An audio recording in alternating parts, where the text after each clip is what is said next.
"Don't shoot, cowboy. Let me live and I'll give you a family," whispered the Apache woman. Before we dive into the story, don't forget to like the video and tell us in the comments where you're watching from. Just kept her gaze low, maybe watching his boots or his hands. He didn't respond. His eyes moved across her face, taking in the cracked lips, the raw line across her cheek like she'd been struck, the faint swelling near one eye. Her collarbone showed through the torn fabric. One breast shifted visibly under the rip at the center of her chest. She made no attempt to cover herself. She wasn't presenting herself. She just didn't care. Grady didn't lower the rifle at first. He wasn't sure what she meant. Family? Was that a ploy? A plea? A distraction? A trap? He scanned the trail behind her again. Still nothing. Then he looked back down at her face. There was no fear in her eyes. No panic. Only a hollow sort of calm, like someone used to not being helped. He lowered the rifle slowly. "Who did this to you?" he asked. She didn't answer. "Where's your tribe?" Still nothing. "Arizona Territory, late summer, 1881. The heat hung low, heavy still. Not a cloud above, not a bird in the sky. Just the dry hush of the land stretching wide across the canyon mouth, rimmed with sandstone ledges and dead brush clawing at rock. In the hollow below, where an old riverbed curved like a scar through the valley, a woman knelt alone. Grady Holt didn't move at first. He sat on his horse on a high ridge overlooking the basin, rein slack in his hand, sweat crawling down the back of his neck. His fingers hovered near the lever of his Winchester. The woman hadn't spotted him yet. She was maybe 50 yards off, kneeling in the white dust where the river once ran. Her back was straight, arms slightly lifted, palms forward. Her black hair hung damp and tangled down her back, sticking in places to her face and shoulders. Her dress, Apache cut, was half torn, the left sleeve gone, the fabric clinging damp to her chest and hips. Her feet were bare. She drank it all in one go, set it down, then reached out slowly, almost hesitantly, for a strip of bread sitting near the stove. He nodded. She ate. "You run from someone?" he asked. A slow nod. "Tribe think you betrayed them?" Another nod. "You did."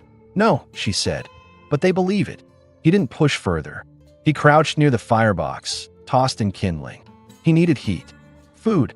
Soap. She needed care, but she was still half wild with tension. "You can wash up out back if you want." "Bucket's half full," he said. "I'll stay inside." She looked at him a long moment. Then she stood and walked out the back door, blanket still clutched tight. He didn't follow, just sat down and let the silence close in again. Grady Holt hadn't planned on saving anyone that day. He hadn't planned on speaking to anyone at all. He wasn't sure what made him stop. Maybe the way she didn't cry. Maybe the way she kept her head level, even with nothing left. She said she'd give him a family. The soles of them looked torn open. Flies buzzed at her ankles. Blood had dried black where it dripped from her knees. She wasn't tied. She wasn't running. She wasn't hiding. She was just waiting. Grady scanned the ridge line behind her. No signs of other riders. No horses. No movement. No sound but the wind running through the canyon and the creak of his saddle leather. He nudged his horse down the slope slowly, keeping the rifle within reach. He didn't aim it yet. Just watched her. His heart wasn't racing, but his chest felt tight. Something about her posture struck him as wrong. Or maybe not wrong, off. Resigned, like someone who already knew how this would end. When she saw him approach, she didn't stand, didn't flinch, just raised her eyes. Her voice came quiet but steady. "Don't shoot, cowboy. Let me live, and I'll give you a family." Grady stopped his horse about 15 feet from her. Dust lifted and settled around her shoulders. She didn't look up again. Maybe it was desperation. Maybe it was bait. Maybe it was just words. But now she was here, and he had let her stay. Steady hands, little sleep, no expectation of change. Now he was riding back to his ranch with an Apache woman slumped forward in his saddle, bleeding and near broken, and he didn't know why. The trail home was bone dry, flanked by brittle yucca and sun-warped fence posts. When they reached the ranch, just a two-room house, a lean-to barn, and a half-dug well. He helped her down again. She stood on shaky legs and leaned against the porch rail. He opened the door and stepped aside to let her in. Inside was sparse. One table, two chairs, a cot, a stove, a bucket of stale water near the door. No decorations, no mirror, no softness. She stepped in without asking. He watched her eyes scan the room. She didn't seem surprised by the simplicity. He pointed to the chair by the table. "Sit." She did, slowly. Her eyes remained on him, cautious but not fearful. He filled a cup with water from the bucket and set it in front of her, gauging if he was lying. "What's your name?" he asked. She hesitated. Then Suma. "Grady," he said. "Can you stand?" She tried. Her knees buckled. He stepped forward and caught her by the waist. She froze when he touched her, but didn't pull away. Her skin was hot, not in a way that felt healthy. "You're burning up," he muttered. She mumbled something in her own tongue. Her weight pressed into him for just a second before she caught herself. He helped her to the horse and lifted her into the saddle. She gritted her teeth the whole way, but didn't cry out. He mounted behind her and turned toward the pass that led back to his homestead. Grady Holt had been a scout during the war. He'd buried his wife and infant son 6 years earlier. Both lost to fever in the same week. Since then, he hadn't taken company, didn't go to church, didn't drink, just worked the land day by day, kept to himself, and spoke only when necessary. Some men hardened over time. He had gone quiet instead. He stared at her for a moment longer, then swung down from the saddle and hitched his horse to a stump nearby. His knees cracked as he stepped down. He'd been riding for hours, heading home from trading salt pork and flour out east. He hadn't planned to stop, but now this. She was young, 20s maybe. Her body wasn't frail, but it was worked over. Sunburned, scratched, hungry looking. Her hands were calloused, nails broken. She'd been walking for days, maybe more. He reached into his saddlebag and pulled out a wool blanket, frayed at the edges. Walked toward her slowly. Her eyes followed him the entire way, but she didn't back away or look afraid. He stopped a few feet from her. "I'm not going to hurt you," he said. She didn't nod, didn't thank him, just kept still. He knelt down and draped the blanket over her shoulders. She pulled it around her with one quick motion, hands trembling slightly as they gripped the edges. He could feel her watching his face now, measuring him. Suma didn't speak much the first night. She washed quietly behind the house using the cold water from the half-filled bucket, her hands shaking slightly as she splashed it over her arms and neck. Grady stayed inside. He kept his back to the door and pretended to focus on stacking firewood near the stove, but his ears picked up every shift of the bucket, every small gasp she made when the water hit her raw skin. When the back door opened again, he looked only once. She had pulled the blanket tight over herself again, her wet hair hanging down her back, her skin looking darker now that the dirt had been stripped away. She didn't smell like death anymore. She smelled like wind and earth. He laid out a folded wool blanket and a thin mattress near the fireplace and pointed at it. She nodded and moved slowly across the room, sitting down with her knees drawn up under the blanket. He didn't ask if she needed anything else. Grady sat by the window with his rifle resting upright, keeping his usual routine, quiet, watchful. But tonight he was aware of her in a way that wasn't routine. She wasn't an intruder. She wasn't company. She was just there. Before long, he heard her breathing shift. Not asleep, not restful either. She was waiting for something, or fearing something. Grady didn't try to make her talk. He turned the lamp low and let the house fall into the kind of silence he was used to, thick, patient, familiar. In the morning, before the sun came over the ridge, he opened the front door to let the cool air in. She was already awake, sitting cross-legged, watching him. He nodded once. "There's coffee." She didn't move. "Food's light. Can fry eggs later." "You eat meat?" "Yes." He poured coffee into a tin mug, set on the table. She stood, slow and stiff, and walked toward it. Her legs still trembled. She sipped carefully. Steam rose against her face. Grady saw now that she was younger than he'd first guessed. Maybe not yet 25.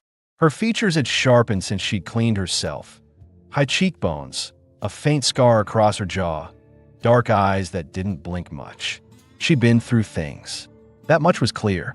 He sat across from her. Neither of them spoke for a while. Then, "Why were you really out there alone?" he asked. She set the mug down. "My brother led a raid. White settlers. Someone warned the ranchers before it happened. They blamed me. Did you? No. He waited. One of the traders who passed through last spring. He followed me when I went to the river. He talked like he knew me. Thought I owed him something. I said no. He must have told the others something else. They didn't ask your side? She shook her head. They tied me outside the camp. Left me with no water, no food. Said I brought shame. I waited 2 nights. Then walked. How long you been walking? 3 days. Maybe 4. Grady looked at her hands again. Scratched. Blistered. Torn in places. Her face had been sunburned badly along the left cheek. She must have walked in the heat without shade. No horse. No shoes. Why say that thing? He asked. She looked up. About giving me a family. Why say it? She studied him before answering. Because if I begged, you might have turned away. But if I gave you something, you thought I'd trade? I didn't know. But men look at me like something to buy.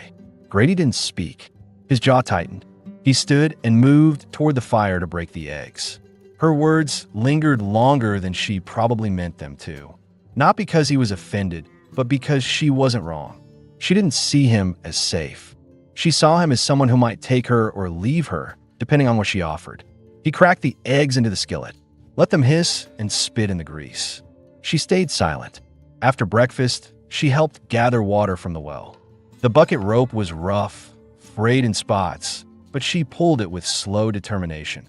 He watched her movements, cautious, precise. She didn't waste motion, didn't ask questions. She stayed near the edge of the yard, never stepping past the outer fence. By noon, she was mending one of his shirts on the porch, a needle between her fingers, her bare feet tucked under her. Her dress, still torn at the shoulder, kept slipping, and she'd pull it back without thought. Grady saw the curve of her collarbone each time. The edge of her chest visible beneath the blanket, now tied around her waist like a shawl. He didn't look long. He was a man who hadn't touched a woman in 6 years. But what stirred in him wasn't lust, it was awareness. The way she kept moving forward. The way she didn't ask for pity. He stood fixing the fence near the barn and glanced toward her only once every while. She never looked up unless he passed close. Then her eyes tracked him carefully. She didn't trust him yet. Not fully. That night, she asked to sleep in the barn. He didn't argue. Just brought a blanket, a lantern, and a bucket of water. She stood at the barn door with her arms crossed until he stepped back. Then she went in without a word. He stood outside a minute, the lantern inside, casting her shadow long against the stall wall. She sat in the corner, folded legs and straight spine like someone used to guarding their own back. He could have asked her to stay in the house again, told her it was safer, but he didn't. She needed space, and he understood that more than most. Back inside, Grady sat at the table staring at nothing. He thought of his wife, Ellen. Thought of the little headstone out behind the house that bore 2 names, one barely carved. He thought of how quiet the house had been all these years. How he'd gotten used to the way grief folded into everything. Into meals, into work, and his sleep. But now, someone else was breathing under his roof. She wasn't Ellen. She wasn't a stranger anymore either. She was just there, eating his bread, stitching his shirt, bleeding on his floor, and he had let her stay. The next morning came with wind. Dry and restless, it stirred the dust across the yard and slapped the clothesline until it creaked. Grady rose early like always. Pulled on his boots, filled the stove, made coffee. He didn't check the barn right away. Let her wake in her own time. But by the time he stepped outside with a second mug in hand, the barn door was already open. Suma was sitting on the edge of the porch, legs drawn up, wrapped in the same blanket, her wet hair combed through with her fingers. She held the sewing needle again, stitching another shirt of his that had been half forgotten in a crate. She looked cleaner, stronger somehow, not fixed, just more steady. He offered her the coffee. She accepted without looking at him, the tips of their fingers brushing briefly as she took the mug. "You slept?" he asked. She nodded once. There was no thunder. He didn't ask what thunder meant, but he understood. Some memories needed only the sound of something breaking in the sky to come alive again. They ate together without much talking. The silence between them wasn't empty. It was functioning. She passed him things without asking. He refilled her plate without comment. A rhythm was forming, unspoken but understood. Later that morning, while repairing a fence post near the back pasture, Grady noticed her shadow before he heard her approach. She carried a small sack of nails and a hammer, her stride uneven, still limping from her torn feet. She didn't say anything, just set the tools down and crouched beside the post. When he looked at her, she met his gaze only for a second, then began pressing dirt around the base. He didn't stop her. After an hour, she wiped sweat from her brow, breathing hard. He offered her water. She took it, gulped, wiped her mouth with the back of her hand. "You know you don't have to help," he said. "I know," she replied without pause. "You're not earning your place here." "I know that too." He leaned on the shovel handle. "Then why?" "Because if I do nothing, I start thinking," she said. Her voice was calm, firm, and when I think too long, I go back to places I don't want to remember. That answer, plain as it was, settled something between them. That afternoon, Grady brought in firewood while Suma cleaned the stove. The smell of something simmering, beans, a pinch of salt, and a cut onion filled the room in a way it hadn't in years. She moved slowly around the kitchen, barefoot on the wooden planks, her dress still torn at the shoulder but tied tighter at the waist. Her skin was darker now from sun and scrubbing, her collarbones still visible when the fabric shifted as she reached or leaned. He noticed. Of course he noticed, but didn't dwell on it. It wasn't about hunger. It was about presence. She was real, moving, alive. That was all. When she scrubbed the countertop later, he saw her pause. Her hand stopped. Her shoulders tightened. "You all right?" he asked. She turned slowly. "How long has she been dead?" Grady's chest felt like it locked up for a second. 6 years, he said after a pause. "Was she sick?" "Fever took her." "And the baby?" Suma nodded once, then turned back to wiping the wood. She didn't offer condolences, didn't pity him, but her silence felt like understanding, not avoidance. "Did you bury them?" she asked. "In the back. Stone with no names." "Why not names?" "I didn't want visitors," he said. "Didn't want reminders." Suma rinsed the rag in the basin, wrung it out. "Reminders find you anyway," she said. He didn't respond. That night, she didn't ask to sleep in the barn. She laid out her blanket near the hearth again.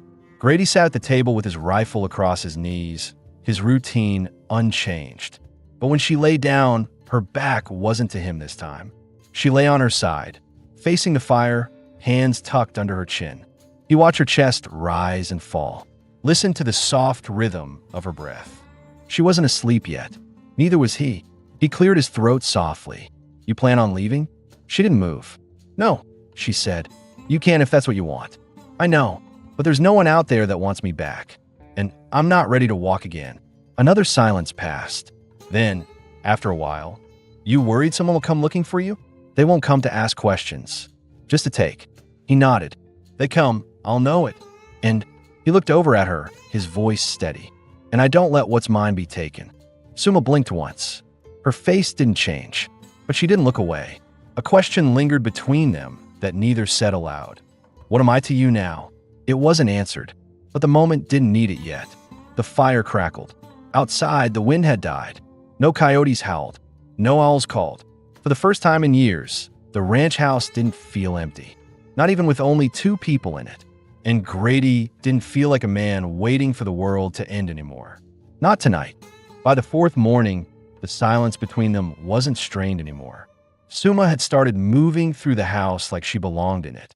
Not with arrogance, quietly, deliberately. She swept the floor in the morning without being asked. She washed what little linen they had and laid it on the fence to dry. She didn't linger in front of Grady, but she didn't avoid him either. There was a rhythm now. She seemed to understand the space, what to touch, what not to. She didn't go into the small back room where his wife once slept. She didn't ask about it. Grady watched her more often than he admitted to himself. The way she carried a bucket, careful not to spill a drop. The way her hips moved when she walked the dry patch behind the barn where she'd started planting something with her bare hands. He wasn't sure what, but he didn't stop her. That morning, she wore the same dress, but it had been repaired. The rip at the neckline was still wide, but she'd sewn part of it shut. Still, when she leaned forward to pick something from the ground or reached across the table, her cleavage remained exposed in a way that pulled his attention, even when he tried not to look. She didn't seem to notice, or maybe she didn't care. He told himself it wasn't about lust. And it wasn't. Not in the crude, easy way men talked about in town. It was more like noticing the presence of someone warm in a life that had gone cold. Something about how her body moved, firm, scarred, real, reminded him that this house, once dead quiet, was breathing again. Later that day, Suma brought in a basin of water and began washing herself at the edge of the porch, just outside the kitchen window. Grady was inside, sharpening a tool, when he caught the movement. Her back was to him, arms lifted to squeeze water through her long black hair. The wet strands clung to her bare skin. The blanket had slipped down around her hips, and the open top of her dress dipped low, exposing most of her back and sides. Her waist curved smooth into the swell of her hips, damp fabric pressed close around her thighs. He stared longer than he should have. Not with hunger, exactly, but something more primal. A memory he hadn't felt in years. She turned slightly, caught his eyes through the window. Didn't startle, didn't flinch. She met his gaze, then returned to wringing out her hair. No shame, just quiet acknowledgement. That night, she brought in the last of the firewood without being asked. Her feet were healing, though still red and tender. She limped less now. She no longer wrapped herself in the blanket indoors. They sat on the porch as the sky turned dark. Crickets chirped low in the brush. The stars came out behind the hill line, quiet and fixed. Suma spoke first. "Why don't you ever go into town?" He sipped from the tin cup in his hands before answering. "Ain't much there for me. You don't trade? Don't need anything. I go twice a season. Supplies. Tools. I don't linger. You afraid of people?" "No," he said, his voice firm. "I just stopped needing what they offer." She nodded. "My mother used to say men who live alone too long forget the shape of others." Grady let the words sit. He didn't disagree. Suma turned her body slightly toward him, resting her chin on her knees. "You look at me when I'm not looking." His jaw tightened, but he didn't deny it. "You think I'm trying to trap you?" "No," he said. "Then why don't you come closer?" He looked at her. "Because you're still healing. So are you." They sat in silence again. Then, without asking, she stood and stepped closer to him. Her bare feet brushed the edge of his boot. He didn't move. Her hand reached out and rested on his knee. Not boldly, just steady. She watched his face. Grady's throat worked as he swallowed, eyes fixed on her. His hand rose, slow, uncertain, and rested gently on her wrist. That simple contact felt louder than anything that had passed between them before. She stepped closer. He didn't stop her. Their knees touched. Her voice was quiet. "I want you to kiss me." He hesitated, not because he didn't want to, but because it felt like the moment might break something if rushed. "I'm not a man who does things halfway," he said. "I'm not asking halfway." He leaned forward. Their lips touched, careful at first, then firmer. It wasn't rushed.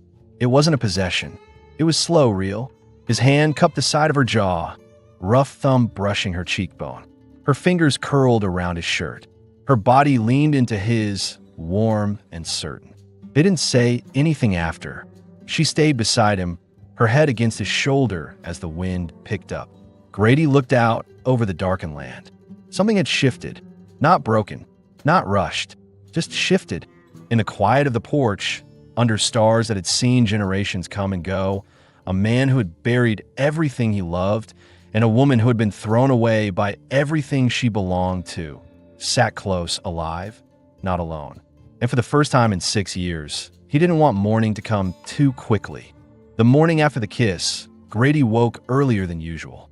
He sat up on the edge of the cot, staring at the floorboards as the pale blue light of dawn filtered through the cracked shutter. The coals in the stove were cold. The fire had burned out sometime after midnight. He hadn't heard her move from her spot on the floor by the hearth, but now the space was empty and her blanket folded neatly in its place. He stood, pulled on his boots, and stepped outside. She was already up, kneeling near the barn with her hands in the dirt. Her dress clung to her lower back where the dew had settled, and her long hair hung loose down her spine. She was tending the small patch of land she'd cleared days earlier, working silently, fingers pressing seeds into the earth one by one. He leaned against the doorframe and watched her. The kiss had happened. Neither of them had spoken about it, but it wasn't hanging awkwardly between them. It felt settled somehow. like a post set into hard ground. He walked down the steps. "You always up before the sun?" he asked. She glanced at him briefly.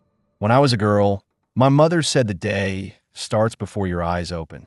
If you wait, it gets ahead of you." He crouched beside her. "You ever have a place of your own before?" She kept pressing the seeds.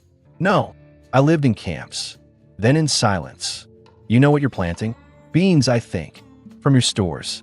I found them in a crate. They might take if we get enough water. I'll keep them alive," she said. He believed her. They worked together through the morning, clearing brush, hauling wood, repairing a leak in the barn roof. She never asked for help, but accepted it when he offered. She moved differently now, still guarded, but with a growing comfort in the space around him. Not trust yet, but nearness. Later, they ate beside each other on the porch. She peeled a boiled potato with her fingers, blowing on it now and then. He sliced through salted pork in slow, quiet motions. Neither of them said much, but both knew something was shifting. She finished first and wiped her hands on the hem of her dress. "When was the last time someone touched you?" she asked. Not cruelly, just plainly. Grady looked straight ahead. "Before my boy got sick. 6 years." He nodded. "You touch me careful," she said. He met her eyes. "You don't flinch now." She held his stare. That's why. There were no more questions after that. Only shared glances. Short touches. Mutual silence. But that evening, as the sun dropped low behind the hill, Grady heard the distant sound of hooves. Not from a main road. From the north ridge. Rough terrain. Hard to cross unless someone meant to. He stood, rifle in hand, eyes squinting toward the far slope. Suma stepped out of the house behind him, drying her hands on a cloth.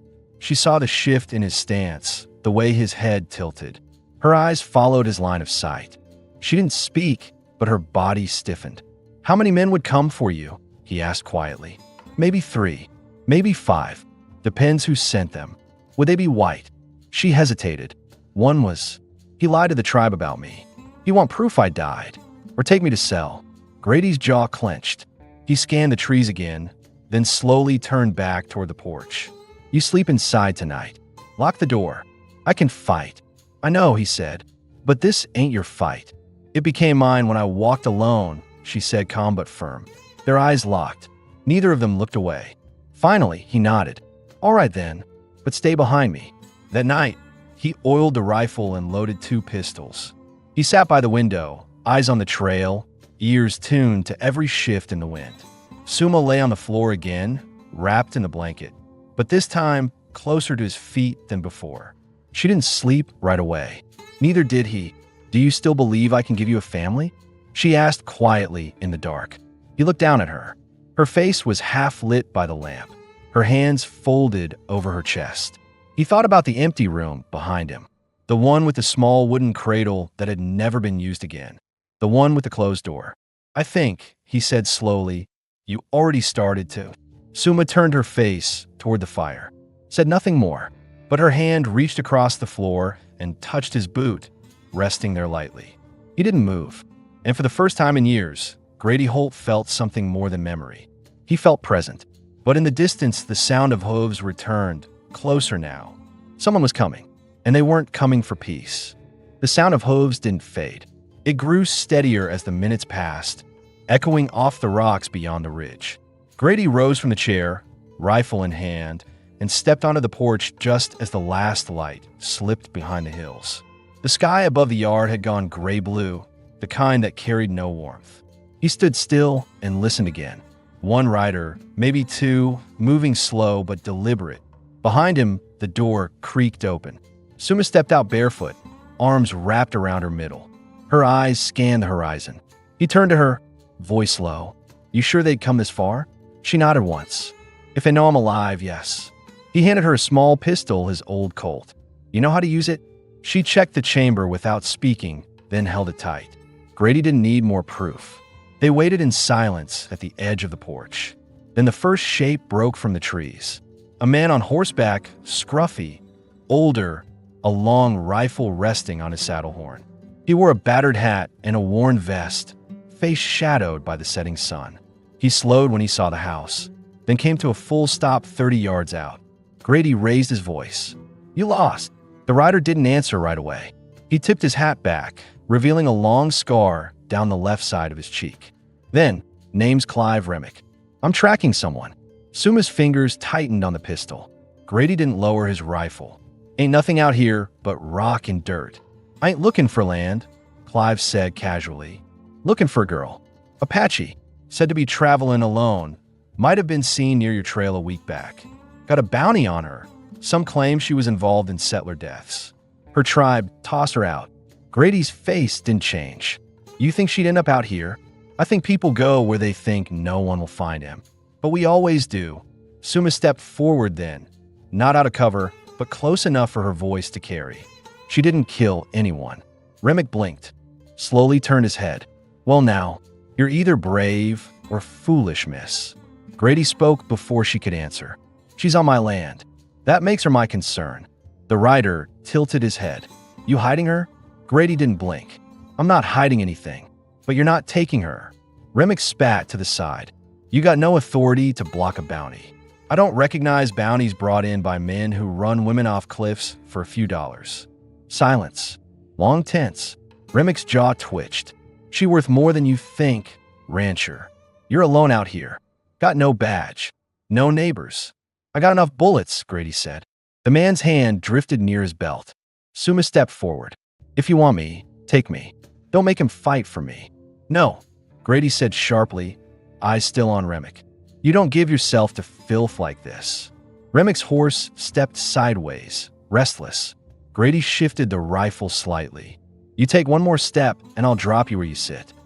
Clive looked at them both for a long moment. Then he grunted, pulled back on the reins. Ain't worth the mess tonight, but I'll be back, and I won't come alone. Grady said nothing. Just watch him ride off down the slope, his shadow shrinking in the growing dark. When the sound was gone, Grady lowered the rifle and turned to Suma. You all right? She nodded slowly. You didn't have to do that. Yes, I did, he said. You'd fight for me? I already am. They stood on the porch as the darkness thickened around them. Crickets resumed their song. The breeze returned, soft and cool. Suma looked at him, voice quiet. He'll come back. I know. She stepped closer, laid her hand on his chest. Then if there's a chance if I don't get to stay, I want to give something now. Grady stared down at her. Her face, the soft curve of her mouth, the trembling in her voice. She wasn't seducing him. She was offering herself with clarity. On her terms. Still, he hesitated. You sure? She nodded. You've seen everything. You didn't flinch. You didn't take. You stayed. I want this. Grady took her hand gently and led her inside. The door shut behind them. He didn't rush. He undid the buttons of her torn dress slowly, one by one. She let the fabric fall. Her skin was warm, her breath soft against his collarbone. She touched his jaw, his shoulder, then undid his shirt with careful fingers. They moved together on the bed, quiet, steady, no urgency. His hand moved over her body with reverence. She pulled him close, eyes open, lips parted. They didn't speak. Later, she lay against him, her head tucked into the hollow beneath his chin. Her fingers traced circles against his chest. Did you ever think you'd touch someone again? She asked. No, me either. They slept without fear for the first time in a long while. But both knew the quiet wouldn't last. Morning would come, and with it, the men who didn't believe in peace. Grady woke to silence, not the peaceful kind, but the kind that pressed heavy on the skin, as if the world was holding its breath. Beside him, Suma lay still, her hand resting over his heart. The blanket was pulled halfway down her bare shoulder, and her long black hair spilled across the pillow.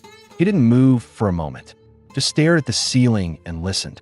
No wind, no birds, no distant hoofbeats yet, but something was off. He rose carefully without waking her, dressed quickly, and stepped outside. The sun was just pushing over the horizon, casting long shadows across the yard. The fence line looked untouched. The livestock moved lazily in the far pen, but he still felt it, the same feeling he'd known out on scout missions, right before a group was about to be ambushed. He checked the barn first, then circled behind the house toward the ridge. That's when he saw it, tracks, for maybe 5 sets, fresh, coming in from the north, same direction Remick had gone a night before. Grady crouched down, fingers brushing the disturbed dust. Heavy boots. Spurs. At least one horse had been tied nearby. Whoever they were, they'd stopped short of the house. Scouts maybe. Watching, he stood and scanned the ridge. Nothing yet, but they were close. Close enough to be planning. He went back to the house. Suma was up, pulling her dress over her shoulders when he stepped in. Her hair was still damp from the night before, her skin marked with faint traces of where his hands had held her. When she looked at him, it wasn't with shame. It was calm, focused. "They're here," he said. She nodded, no fear in her face, just readiness. "I saw their tracks. They're not rushing in. Not yet. They're waiting." She buckled the belt around her waist. "You think they'll come before dark? Could be hours. Could be 10 minutes. She crossed the room, pulled her boots on, and reached for the pistol. Grady loaded the Winchester again, checked the extra cartridges. Then he paused, glanced at her. "You sure you want to be part of this?" "I'm not yours to protect like a child," she said evenly. "I stayed. That means I fight." He nodded once. No argument. They moved through the house, prepping without words. He handed her a small pouch with powder and a striker. She tucked it in her waistband. He showed her the blind spot near the fence line, where anyone might circle behind. She walked the perimeter with him. They knew the land better than any outsider would. As they passed the backside of the barn, she stopped and turned to him. "If something happens..." He cut her off. "Nothing's going to happen to you." "Listen to me," she said, stepping close. "If something happens to me, don't let them bury me nameless. Not like your wife." Grady stared at her. His throat tightened. "I don't want to think that far ahead." "You have to. That's what we're taught you." He swallowed hard, jaw locked, then nodded. "Your name?" she asked softly. He paused. Ellen carved the stone. "My son never got one. His name was Jonah." She reached up, touched his jaw. "If I die, say my name once. Then forget the pain." He didn't answer, just pulled her into him and held her for a long minute. Then they separated and took their places. By mid-morning, the first figure appeared. Clive Remick again, same scar, same hat. This time he had 3 other men with him. 2 road mules, one a buckskin stallion. They stopped just outside the yard, rifles visible. Grady stepped out onto the porch, shotgun slung low, Winchester held loose but ready. Remick grinned. "I told you I'd be back. You brought help. Guess you didn't think you could handle me on your own." One of the men behind him laughed. Another spit and unhooked his rifle. "We're not here to argue." "Holt," Remick called. "That woman ain't yours. She's wanted. Bounty's real. Let her go, and we ride out clean." Suma stepped out beside Grady, pistol in her hand. "She's with me," Grady said, "and she ain't going anywhere." One of the riders muttered something in Spanish. Another cocked his weapon. Grady didn't flinch. "I bury men right here when they push me." Remick's smile faded. "You really want to die for an Apache woman?" "She ain't yours to take," Grady said. "She ain't a bounty. She's a person. You touch her?" Remick asked, his voice sharper now, mocking. "Is that what this is?" Grady didn't answer. His eyes locked on Remick's, steady and hard. "I said," he repeated, "she's not yours." Then a shot rang out from the man on the left. It hit the post near Grady's feet. Grady raised the rifle instantly, fired once, and dropped the shooter from his saddle. The other 2 scattered. Suma fired once, forcing one back behind a stump. Remick ducked and rolled off his horse, crawling behind cover. The yard turned silent again, except for the shallow breaths of animals and the wind cutting low. Grady waited. The others didn't fire again. Then Remick's voice came from the trees. "You made your choice, Holt. This ain't over." They retreated. The dust settled. Grady lowered the rifle. Suma stood still, her pistol pointed, hand shaking only slightly. "You all right?" he asked. She nodded. He stepped forward and placed his hand on hers. Lowered it gently. "It's done for now," he said. She looked up at him. Her voice was steady. "We need to bury him." They did, just past the fence line. No stone, no name. That night, Grady took her hand as they sat on the porch, both of them quiet. Her hand fit in his without effort. "You still want to stay?" he asked. She didn't hesitate. "This is the first place I ever fought to keep." He looked out over the dark horizon. "You're not going to have to fight alone anymore. he said. And in that moment, neither of them said it, but they both knew it now. They had already become a family. Not from blood, not from promise, but from the choice to stay. The next days passed without gunfire, but not without tension. Grady and Suma didn't speak much about the standoff. They buried the man without ceremony, burned the bloodied saddle behind the barn, and stayed close to the house. Each morning, Grady scanned the northern ridge with his scope. Each night, Suma placed the pistol beneath her pillow. The others hadn't returned yet, but both of them knew that wasn't the end. Remick was the kind of man who carried grudges, and he wouldn't forget being turned away or losing one of his own. But for now, there was no movement on the trails, no sounds in the hills, only the slow rhythm of life returning. Suma's garden began to sprout, just small green shoots rising through the dry soil she watered twice a day. She smiled the first time she spotted them, a rare flicker of peace. Grady saw it from the porch, tools in hand, and said nothing. But the sight of her kneeling there, head bowed to her work, sleeves rolled high on her arms, stayed with him longer than it should have. Later that afternoon, she stood in the doorway, a folded shirt in her hands. "You tore this during the fight," she said. "I stitched it."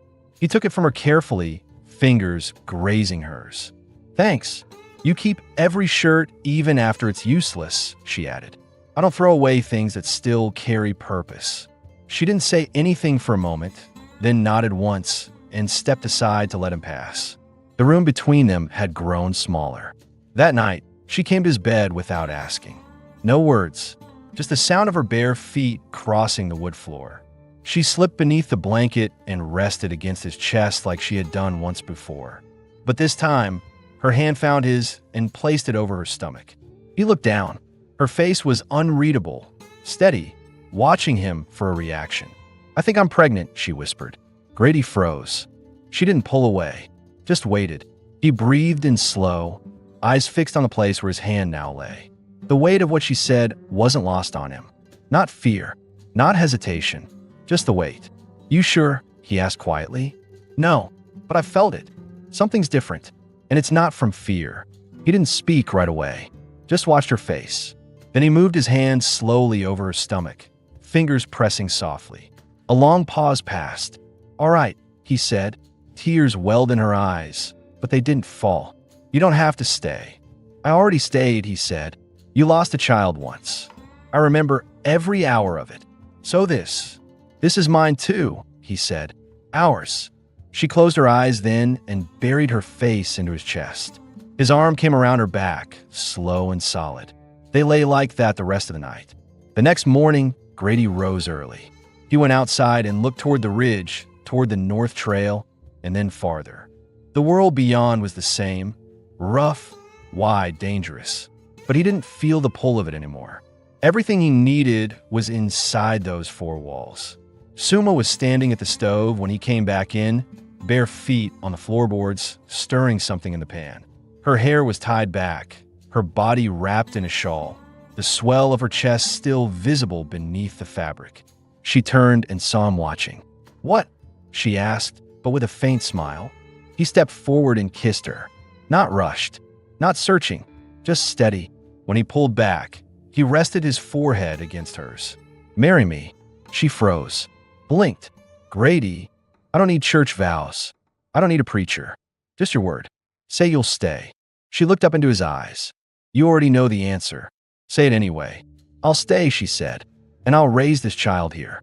With you." He kissed her again. They spent the rest of the day reinforcing the fence line, mending the roof, patching the barn wall, preparing not for war, but for the life that was coming. A child, a family, a home. That night, when Grady lay beside her again, he rested his palm over her belly and whispered something she barely caught. "What did you say?" she asked. "I said we'll give the baby a name. No more unnamed graves." Suma turned her face toward him, and for the first time, she cried. Not from fear or pain, but because she believed him. And for the first time in her life, she believed in staying. It was late spring when the baby came. The air had turned warmer, carrying the smell of cottonwood bark and wildflowers blooming near the creek. The garden behind the barn had taken root, beans climbing the rough wire fence, and green shoots thickening in the soil where Suma had once knelt alone. Life had continued without grand events. Just steady days. Quiet. Predictable. Full. Suma's belly grew round beneath her dresses, her walk slower now, one hand often resting on her back. Grady kept close, never hovering, just nearby, watching the trails, fixing what needed fixing, making sure the fire never ran low. When her ankles swelled, he built a footrest for her. When she couldn't sleep, he boiled mint and water until the smell calmed her. And when she groaned one night and said the time had come, he didn't panic. He did what needed doing. The labor lasted hours, deep, hard, quiet hours. No midwife, no one but him and her. Grady boiled water, held her hand, wiped sweat from her brow. She didn't scream. She bit down on a strip of cloth and leaned into the pain like she was pushing the world forward herself. When it was over, and the child let out its first small, sharp cry, Grady just stood frozen for a beat, staring. Then, slowly, he moved forward, hands shaking slightly as he cut the cord, wrapped the child in a soft old shirt, and laid it gently against Suma's chest. It was a girl. Suma looked down at her, tiny, warm, still crying, and then up at Grady. "I didn't think I'd live this long," she whispered. He crouched beside her, touching her forehead with his. "Neither did I." They named her Elena, a name with weight, one that could be spoken aloud, one that wouldn't be hidden on an unnamed stone. 3 days later, Grady took a hammer and carved her name into a plank of pine. Not for a grave, for the front gate. He mounted it clean and level with iron nails, the whole family ranch. Remick never came back. Whether he died on the road or lost interest, Grady never found out. The land remained quiet through summer. Grady still checked the ridge each morning out of habit. But eventually even that stopped. Suma stopped flinching when she heard horses. She no longer kept the pistol beside her at night. They built a cradle together. Suma chose the shape. Grady did the cutting. It rocked smooth, and it sat beside their bed. Elena slept easy there, fingers always curling around her mother's hair or Grady's thumb. Some evenings, they all sat on the porch. Suma's head against Grady's shoulder, the baby asleep on her chest. Chickens pecked the yard.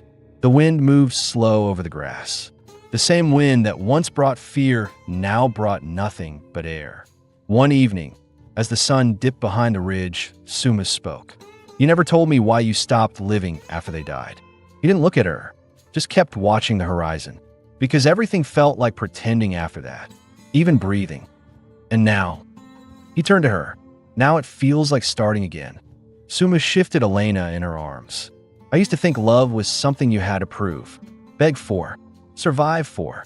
And now," he asked, "now I think it's something you stay for, even when it's quiet, even when it's hard." He took her hand, gently. "You staying?" She smiled. "I'm already home."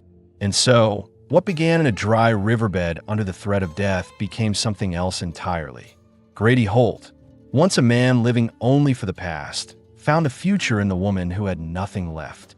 And Suma, cast out, hunted, forgotten, gave life not just to a child, but to a home. A man, a name. There was no more running, no more hiding, just a family. And that was enough.